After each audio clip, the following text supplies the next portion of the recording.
Dragon Falka गतिविधिका बारेमा हामीले यसअघि पनि भिडियो त हालिआएकै छौँ। यो चाहिँ हाम्रो ए ब्लक सबैभन्दा पुरानो ब्लक हो। अब यी फलहरू चाहिँ आज जेठ 20 गते भयो। जेठको 6, 7, 8 गतेतिर 3 दिन जस्तोमा फक्रेको मध्येको हुन् यी फलहरू हैन। अब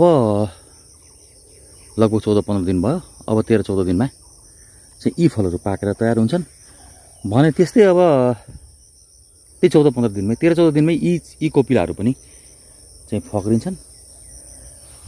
यो जेठको 18, 19 र 20 गते केही फाटाफुटो फक्रेका थिए। त्यो मध्येको मौरी चाहिँ व्यस्त छन् ड्रागन फलको फुलमा, यहाँ देख्न सकिन्छ।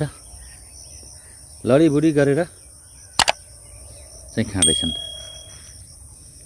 अब यी फलहरू चाहिँ असारको 17-18 गतेतिर चाहिँ यो फल आज फक्रेको फुल चाहिँ पाकिओरिकन टिप्न तयार हुन्छ।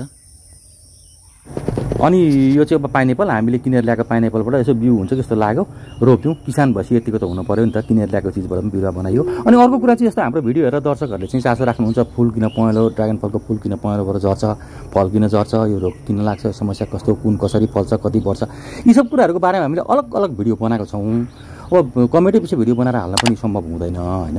त्यसकारण हामीले हालेका भिडियोहरू चाहिँ यसो सब्स्क्राइब गरेर त्यो भिडियोलाई चाहिँ तल त्यो कमेन्ट लाइकको साइडमा सेभ हुन्छ, त सेभ गरेर राख्नु भने पछि हेर्न चाहिँ सजिलो हुन्छ है।